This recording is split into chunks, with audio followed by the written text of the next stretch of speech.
Estamos na Semana da Mobilidade Urbana, um bom momento para discutirmos o trânsito na cidade de Goiânia e também para falar sobre as diferentes maneiras que as pessoas escolhem para se deslocar pela cidade.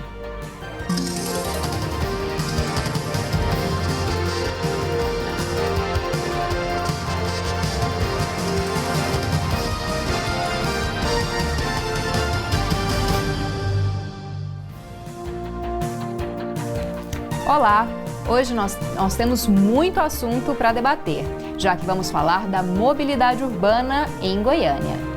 Bom, e para nos ajudar a falar sobre esse assunto, nós contamos com a presença do Antenor Pinheiro, que é da Comissão Executiva da Associação Nacional de Transportes Públicos Regional Centro-Oeste. Olá, Antenor, muito obrigada pela presença. Eu que agradeço. E também contamos com o professor Willer Carvalho, que é professor de Engenharia de Transportes da Universidade Federal de Goiás. Olá, professor, muito obrigada pela presença. Olá, eu que agradeço. Bom, para a gente começar, como vocês classificariam a mobilidade urbana na cidade de Goiânia? Ainda há muitos desafios para que a gente tenha uma qualidade de mobilidade, uma qualidade ao se deslocar pela cidade, seja em qualquer tipo de veículo, de ônibus, de bicicleta, de carro ou a pé. Willer, gostaria que você começasse. Isso não é um privilégio da cidade de Goiânia, é uma realidade nacional e até internacional, o problema da mobilidade, né? A gente tem sérios problemas em todos os setores, em todos os modos de transporte, né? Desde o deslocar a pé até o carro particular, a gente tem aí uma dificuldade muito grande nesse deslocamento entre qualquer ponto da cidade. E, Antenor, como é que você classificaria? É ruim? Muito aquém do desejável, né? É um problema nacional, como diz aqui o professor Willer. Nós estamos experimentando décadas de ausência plena de investimentos na área de transporte, na área de trânsito de uma forma geral. Temos uma cidade que é desenhada e não foge à regra das demais cidades brasileiras, especialmente para a demanda do transporte individual.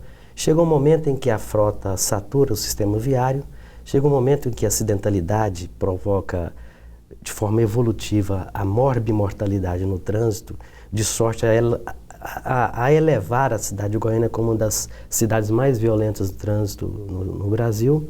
E nós então estamos correndo atrás do prejuízo diante dessa luta tão desigual em função desse acúmulo de ausência de investimentos. E quais seriam os principais problemas, professor? E também, de que forma esses problemas interferem na vida dos cidadãos? A gente fala de mobilidade urbana, mas parece uma coisa que às vezes nem interfere tanto assim, dá para levar, dá para manter o seu carro mesmo com o trânsito de 2 horas, ou infelizmente é preciso pegar o ônibus, ou é preciso usar outro meio de transporte. De que forma que esses problemas afetam e quais são esses problemas? Eles afetam, eu acho, no dia a dia das pessoas, né? A qualidade de vida acaba sendo reduzida em função dos longos tempos perdidos dentro do sistema de transporte. A gente hoje tem deslocamentos curtos em que você tem que fazer aí até com mais de 1 hora, 2 horas de deslocamento, que fica pouco razoável para dentro de uma comunidade, né? A gente tem que realmente buscar outras formas de fazer o planejamento dessas cidades, né? As cidades, como o Antenor falou, elas são planejadas hoje de forma equivocada e de forma muito mais a propiciar o veículo do que o ser humano. Se você pegar as áreas públicas da cidade, a gente vai ver que as áreas públicas são muito mais destinadas para veículo do que para as pessoas, né? O que é lastimável e é uma perda total de qualidade de vida para toda a comunidade.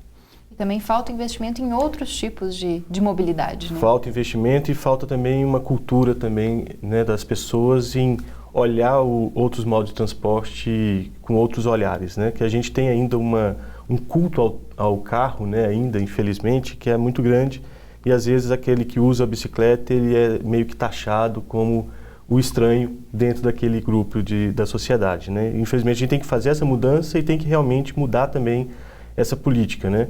A política nacional ela já vem equivocada, né? Não só dos municípios, dos estados, mas a política federal. A gente vê a priorização do transporte individual com redução de IPI, redução e incentivo, né? Com os créditos, né? Não que eu seja contrário que as pessoas tenham carro, pelo contrário, eu acho que todo mundo tem que ter o direito a ter o seu veículo próprio, só que as pessoas elas têm que ter também a oportunidade de escolher outros modos de transporte com qualidade.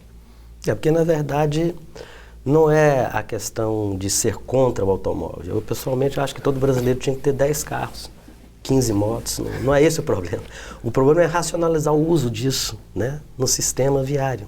O problema é conceber as políticas de sorte a garantir outras opções de transporte que não, essencialmente, o carro ou a moto.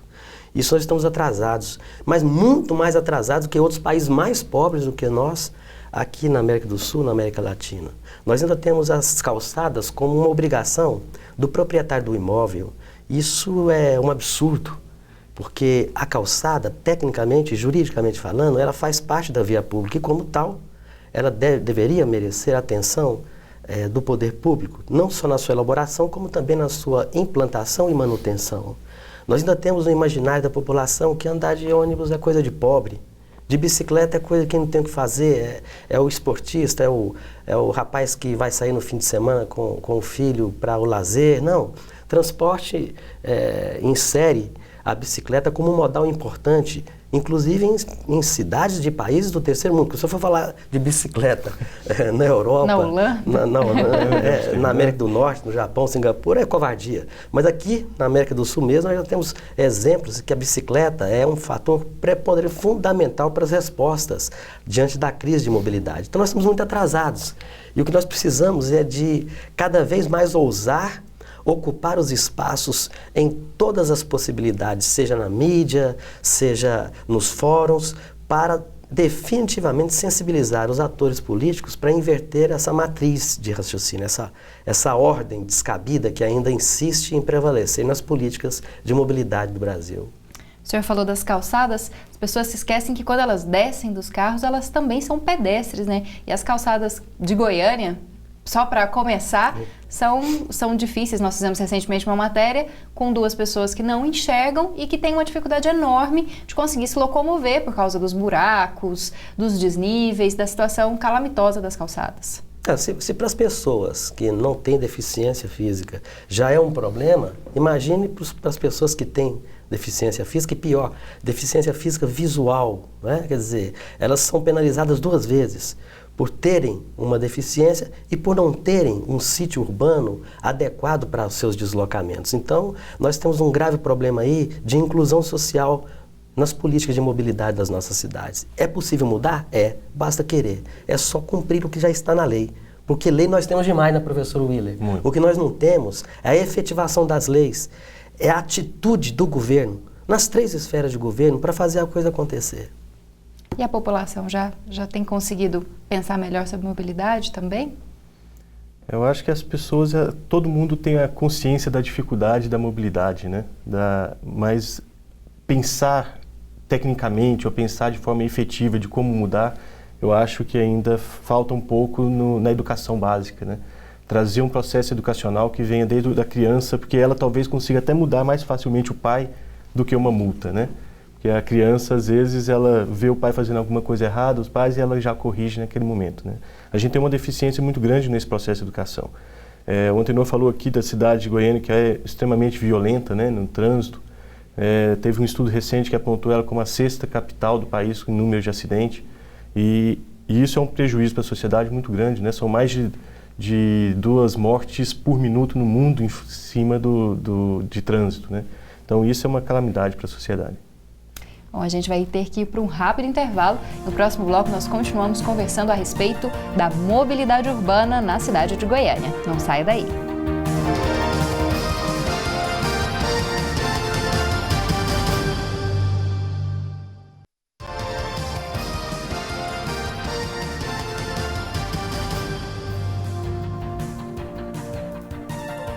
Bom, hoje nós estamos falando sobre mobilidade urbana em Goiânia e sobre vários assuntos como a bicicleta, o carro, o ônibus e até mesmo as calçadas na nossa cidade. Mas para falar sobre esse assunto, nós contamos com a presença do Antenor Pinheiro, que é da Comissão Executiva da ANTP, Regional Centro-Oeste, e também com o professor Willer Carvalho, que é da Universidade Federal de Goiás. Bom, Antenor, a gente falou no primeiro bloco a respeito do carro, dessa ideia, o carro mais do que um veículo, né? É uma forma de poder. E Goiânia representa muito bem isso, né? A cidade com mais carros por habitante, segundo pesquisas. Esse número elevado de carros, aqui, falando localmente, é motivado tanto por esse status que o veículo tem ou também pela má qualidade dos transportes, do transporte público, na verdade só o ônibus, né, já que Goiânia, por enquanto, ainda não tem nenhuma outra forma de transporte público. Como é que você avalia isso? Não só pela questão cultural, né, imaginário da população, você será bem sucedido quando você tiver um carro, né? O carro sempre está no radar das pessoas, antes da casa, né? Filho está fazendo vestibular, ó, se você passar, vai ganhar um carro para ir para a faculdade. Então está introjetado, né, de uma forma muito inconveniente no imaginário da população. Mas isso também tem um outro fator, porque à medida que as pessoas, inclusive, melhoram a sua capacidade financeira, alcança determinado patamar econômico, ele vai, evidentemente, buscar conquistar, né, adquirir seu carro. Isso não é nenhum pecado, né? Eu acho que o que está em jogo, eu quero reiterar, é como esse cidadão vai usar o sistema viário com o seu carro, né? E Goiânia tem uma frota eloquente, né? Uma frota quase de 1 por 1 habitante, um carro para um habitante. Nós temos uma taxa ocupacional da ordem de 1,3 pessoas por carro, quer dizer, a gente gasta 10 carros para levar 13 pessoas, né? Ao passo que um ônibus que leva 60 pessoas, isso corresponde a 46 carros se deslocando, né? Então a gente percebe que esse excesso de veículos, de transporte de carros, de motos, eles obviamente vão ocupar os espaços todos viários. E ocupando os espaços viários, obviamente não vai sobrar espaço adequado para aquele que leva mais gente, que é o ônibus, se deslocar. Então o problema de Goiânia e de todas as cidades que insistem em não enxergar dessa forma, não garantir o espaço adequado para o ônibus andar. Eu me refiro a corredores. Você pode ter o melhor ônibus, você pode ter o melhor marco regulatório, pode ter o melhor sistema, pode ter bilhetagem eletrônica, pode ter uma central de controle operacional, como a região metropolitana de Goiânia tem. Você pode ter a melhor tecnologia de transporte aqui na cidade de Goiânia ou na região metropolitana. Mas se você não tiver o básico, que é o espaço para o ônibus andar, não vai adiantar nada. E Goiânia está muito atrasada ainda em quilometragem de corredores. E quando faz, ainda sofre resistências, o que é também um outro atraso. Mas acredito que é possível tirar do papel os 290 quilômetros de corredores projetados para a região metropolitana de Goiânia, para que nós, num espaço de 10 anos por aí, a gente consiga reverter essa tendência. Até porque não cabe todo mundo na cidade do jeito que as pessoas querem ocupar a cidade. Concorda, professor? Eu concordo com o que o Antenor falou, né? Eu acho que Goiânia também tem um poder aquisitivo das pessoas razoável, né, comparado com outras regiões do país, e que isso, lógico, leva a pessoa a comprar o seu veículo próprio. A questão do veículo próprio, eu não vejo ele, como eu já falei também, como algo ruim, né? As pessoas, como o Antenor falou, podem ter 10 carros, a questão está no uso desse veículo, da forma como ele é feito, né? Se são para aqueles deslocamentos diários, se você tem a possibilidade de utilizar outro meio de transporte, essa questão da quantidade de carro por habitante não vai interferir na questão do trânsito, né? Mas também acho que a questão da qualidade da prestação do serviço, ela leva a pessoa a querer o mais rápido possível sair do sistema de transporte coletivo. E aí, com a facilidade da aquisição de moto, de carro, essa pessoa, na primeira oportunidade que ela tiver, ela vai, lógico, tentar sair daquele sistema pela qualidade. E hoje eu ainda vejo um outro problema que tem afastado as pessoas até de outros modos, como a bicicleta, que é a segurança pública. As pessoas, hoje a gente vê noticiado arrastões dentro de ônibus, roubo de bicicleta, e isso faz com que a pessoa pense 2 vezes em utilizar a sua bicicleta para qualquer deslocamento, ou até mesmo utilizar o sistema de transporte coletivo. Só deixando claro que isso não é um problema do transporte, né? Isso é um problema de segurança pública, e que tem que ser tratada, porque isso também faz com que as pessoas não queiram utilizar o sistema de transporte. Como o senhor disse, a maior parte das pessoas, quando podem, deixam de usar o ônibus, né? Nem que seja comprando uma moto, que hoje também se alastrou por Goiânia, né? A quantidade de motos. E a gente viu recentemente, na verdade ontem, né, o protesto das pessoas em relação a uma alteração feita pela CMTC na região oeste, no eixo Anhanguera, ônibus incendiados, depredados e muita raiva da população, uma raiva que às vezes está canalizada durante anos sofrendo dentro desse transporte. Isso também acaba levando a um descrédito, né, a uma vontade de mudar mesmo, de não andar mais de ônibus, não é isso, Antônio? Eu não conheço a demanda particularmente porque foi tudo muito rápido, né? Mas com certeza essa reação violenta das pessoas, até mesmo dilapidando um patrimônio que serve a ela própria, né? Por contraditório que pareça, né? Expressa essa insatisfação, às vezes até de uma forma catártica. Às vezes é um monte de problemas pessoais que chega naquele momento ali, ele descarrega isso aí num problema que ele está vivenciando no dia a dia. Então é preciso, do ponto de vista sociológico, entender bem isso. Por outro lado, é notícia de que houve uma alteração rigorosa nos itinerários de algumas linhas que, hipoteticamente, prejudicou a maioria da população. É o que a gente acompanhou, né? De ontem para cá. Então, é um problema que a gente vê que pode ser até mesmo de um diálogo, né? De uma transparência maior entre o órgão gestor com o usuário. Isso é importante. Qualquer sistema de transporte coletivo que não abra e mantenha um canal de interlocução permanente, inclusive na administração da própria demanda que vai surgir no dia a dia, é fadada a não ter bom sucesso. Então, é preciso que ouçam as pessoas, que façam funcionar os conselhos que existem por aí de transporte envolvendo os próprios usuários e os gestores, sob pena da gente não chegar a lugar algum. E outra coisa que é importante, o professor Willer há de concordar comigo, você pode ter a melhor política pública sendo desenvolvida numa cidade, mas se essa política pública não for apropriada pela população, ela nunca será bem sucedida, por melhor que seja traçada, desenhada. Se não houver mobilização e a inserção das pessoas que vão se ocupar dessa política, vão se satisfazer dessa política pública, com certeza ela está fadada ao fracasso. Ou seja, os canais de comunicação entre os órgãos gestores, em especial na questão do transporte e trânsito, e os usuários do sistema, é fundamental se nós ansiamos, de uma forma realística, melhorar o serviço. Sem participação não há solução. Eu concordo com tudo que o Antenor falou. Eu acho que a falha de comunicação é grave nesses processos, principalmente quando você vai fazer a mudança. Você tem que apresentar para a sociedade que alguns vão perder, né? Geralmente se perde nessas mudanças, mas que a comunidade como um todo vai ter um ganho maior do que os prejuízos causados para algum grupo, né? É importante isso. Agora, a gente tem vivenciado também que um certo ódio com relação ao ônibus, né? Porque o time perde, queima ônibus, perdeu o emprego, queima ônibus, teve um acidente, queima ônibus, né? Então existe também isso da população, uma forma de reivindicar e de gerar essa mobilização através do ônibus também, né? Eu acho que isso é muito gerado pela imagem que o transporte também público tem hoje para a sociedade. Bom, nós vamos para mais um intervalo e continuamos a debater o tema mobilidade urbana em Goiânia no último bloco do Conexões. Nós voltamos já.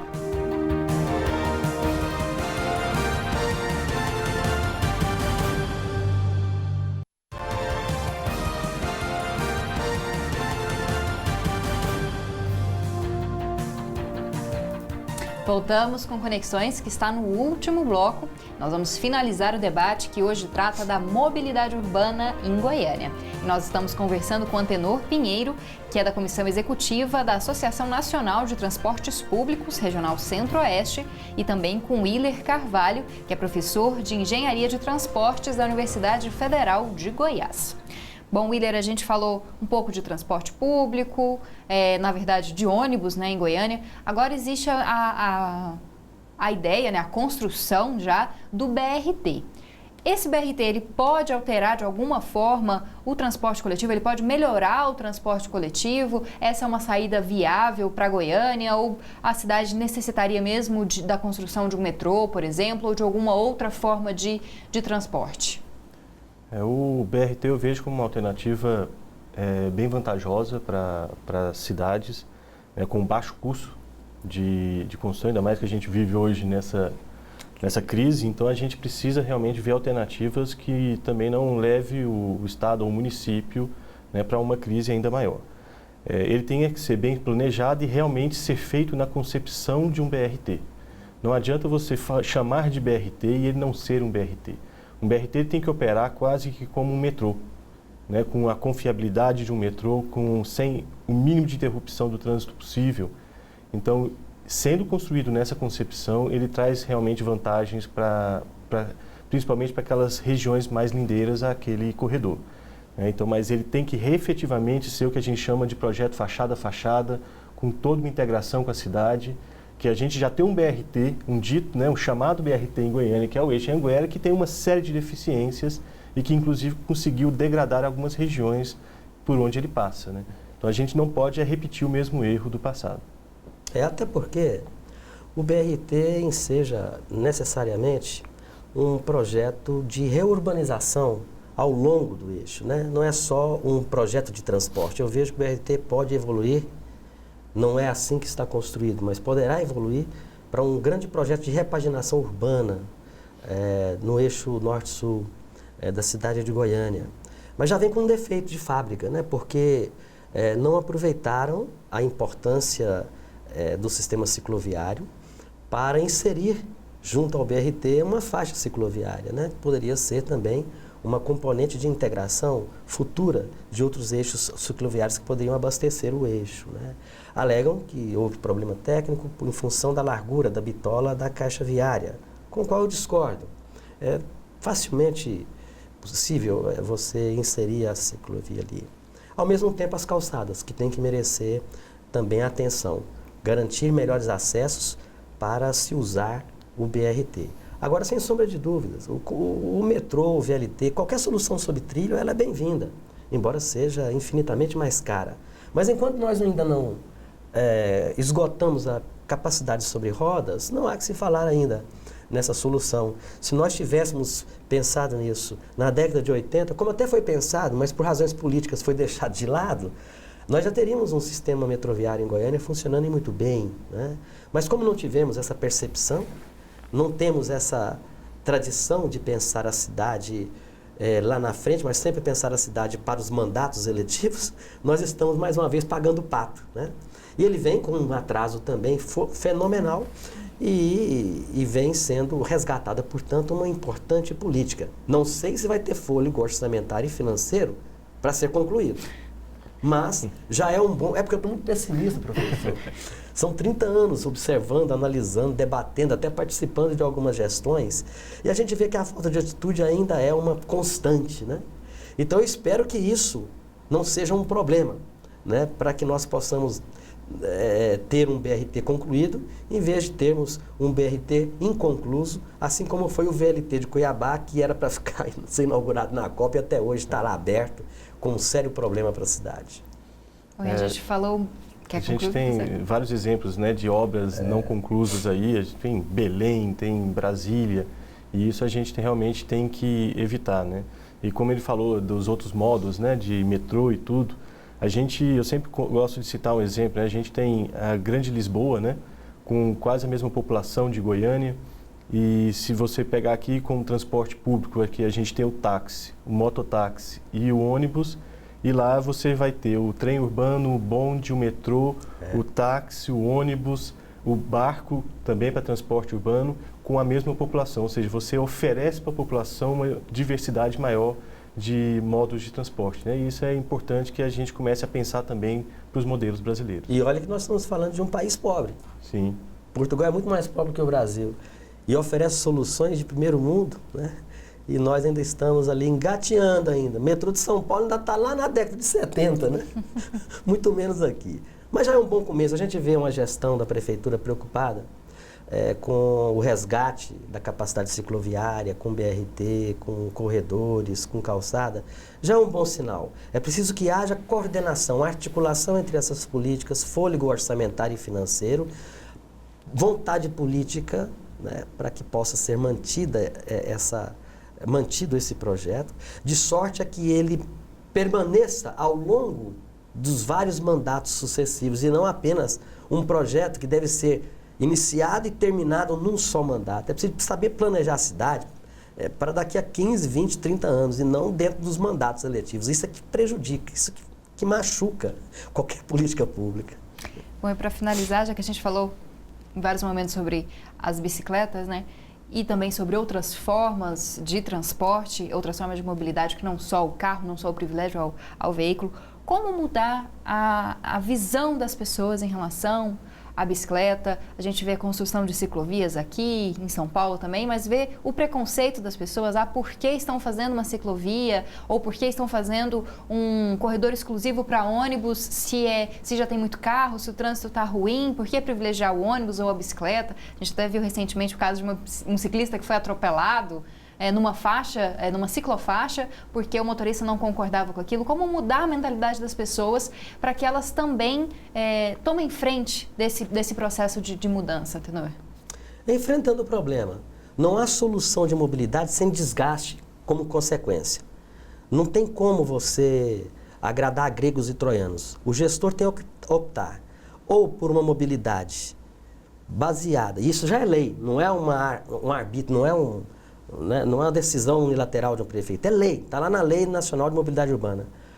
O gestor deve obrigatoriamente investir em mobilidade prioritariamente para contemplar as demandas do pedestre, da bicicleta, do transporte coletivo e lá, bem lá depois, se sobrar para o carro.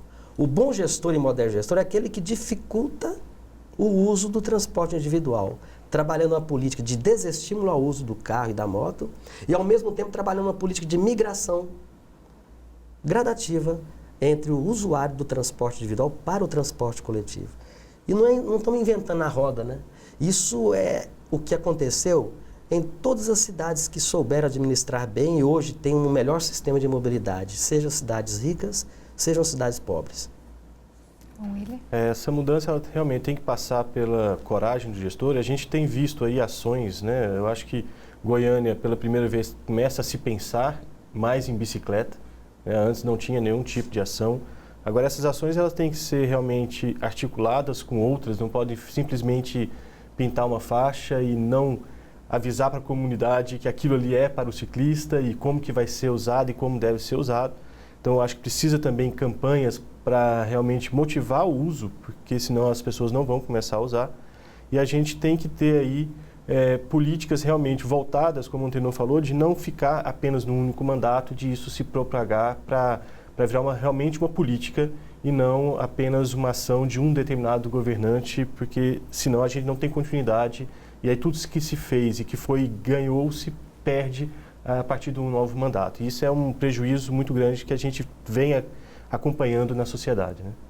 Infelizmente, nosso tempo chegou ao fim, a gente teria mais assunto para falar, né? Mas eu gostaria muito de agradecer, Antenor, obrigada pela presença. Eu que agradeço. Obrigada também, professor Willer. Eu que agradeço, é uma satisfação poder participar desse debate aí com vocês e principalmente com o Tenor, que é um grande estudioso aí do assunto. Certo. Agradeço novamente. Bom, e você também pode ser um parceiro do Conexões nos próximos programas. Mande sugestões de pauta, críticas, perguntas, tudo mais que você quiser pelo perfil do Facebook ou então pela página do Twitter. Os números, na verdade, os endereços você acompanha aí na tela. Bom, e também você pode enviar sugestões pelo e-mail jornalismo@tvufg.org.br. Eu te espero na próxima terça-feira. Mas enquanto isso, você pode assistir a todos os debates que já foram produzidos no blog do Conexões. Uma ótima semana para você!